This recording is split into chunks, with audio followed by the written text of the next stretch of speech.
This is hike 12 of 52. We're going up to Hamilton Mountain, Rodney Falls, Rodney Falls, Pool of the Wind. Trailhead is at Beacon Rock State Park. I didn't realize that at first. The All Trail app identified that there was a $10 parking fee. Had I known we were at Beacon Rock State Park, I just would have brought my Discover Pass because that's what the $10 fee was. So my bad on that. I think it's going to be a little over 6 miles round trip, and we'll see you at the falls.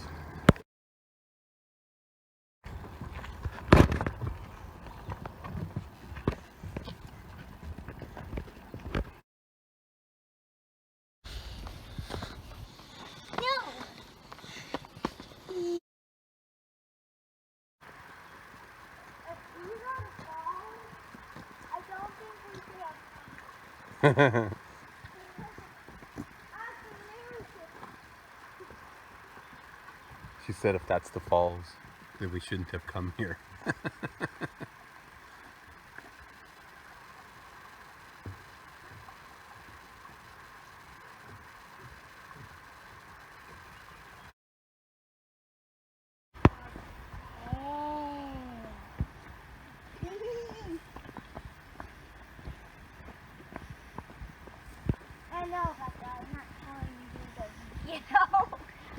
You're talking about how I'm carrying the plant.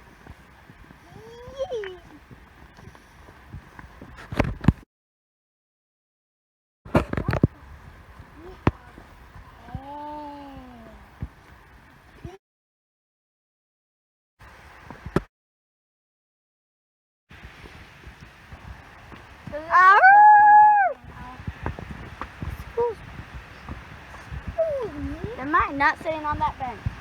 Don't.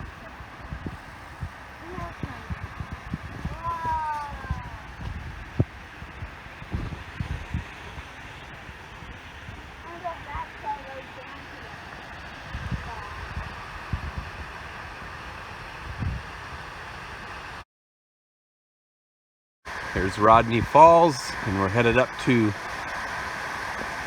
Pool of the Wind. Then later we'll go down Hamilton.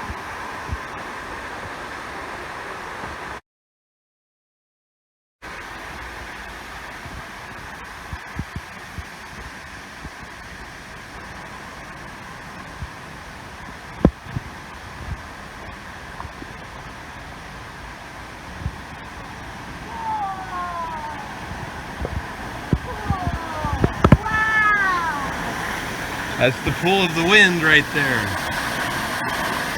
What's that big log there from? It fell. Probably during a flood, right? Don't want to dig on the back. Oh, I really want to touch that. Bridge across at the bottom is the trail up to Hamilton Mountain.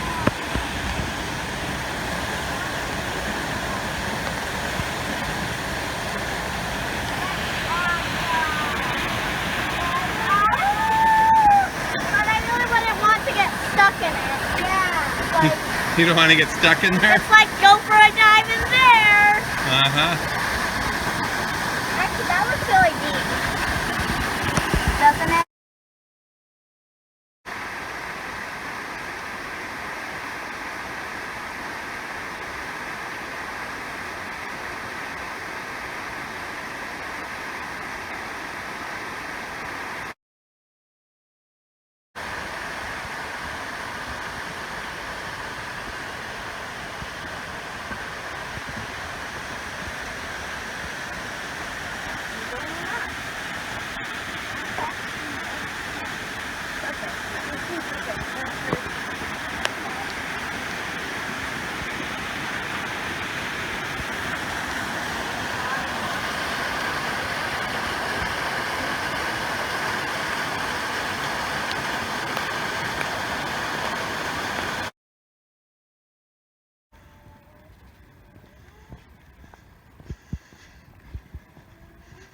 Up, is it a Columbia River viewpoint?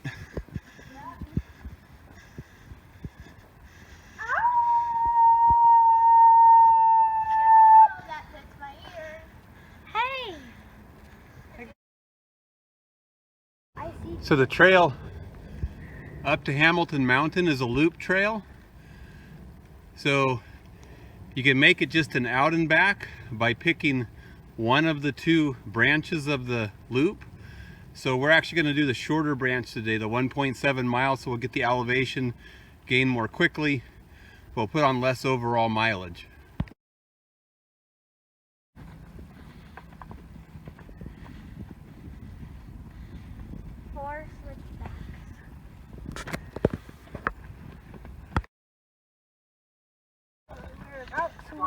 Second switchback. 22nd switchback. We're about to be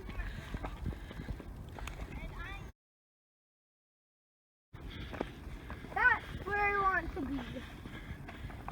24th switchback. 24th switchback. That I don't want to be on.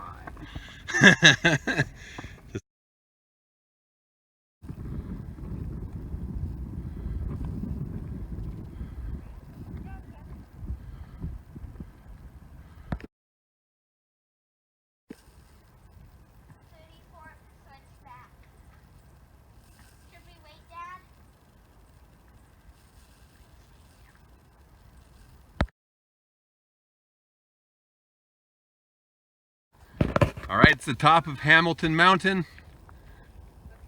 Savannah was barely complaining all the way up. What do you want to say? There's 48 switchbacks. I counted them myself. It definitely feels longer than it is. It has some pretty edgy spots where it's like edgy. Get out of there. But overall, I give it about 4.75 out of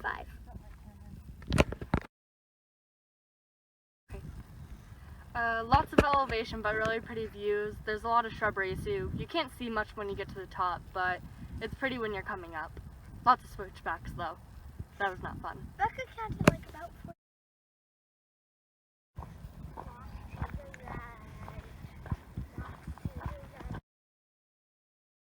I'd rate scenery when you can actually see it, okay, 5 out of 5. But it's pretty scary while you're actually there. So for It's scariness, really high. what's your scariness rating? I don't know. Like, it's scary in some places, but not in others. So it's different every time. So I'm not sure. But my rating for this hike, the scenery, 3 out of 5, and the hike 1 out of 5. Well, the mountain part of the hike. The mountain part of the hike is 1 out of 5, and then the waterfall part of the hike is 5 out of 5.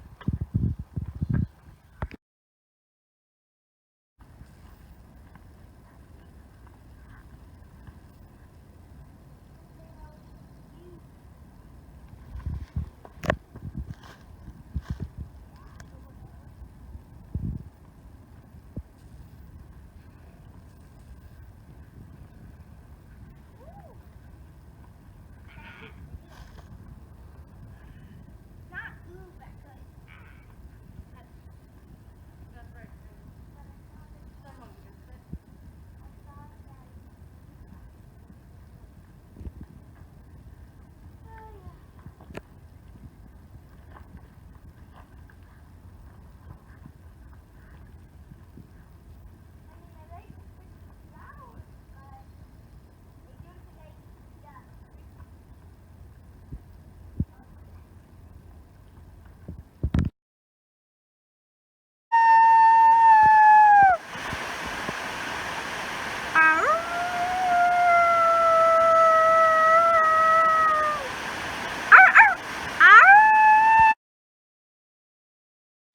All right, my thoughts on Hamilton Mountain.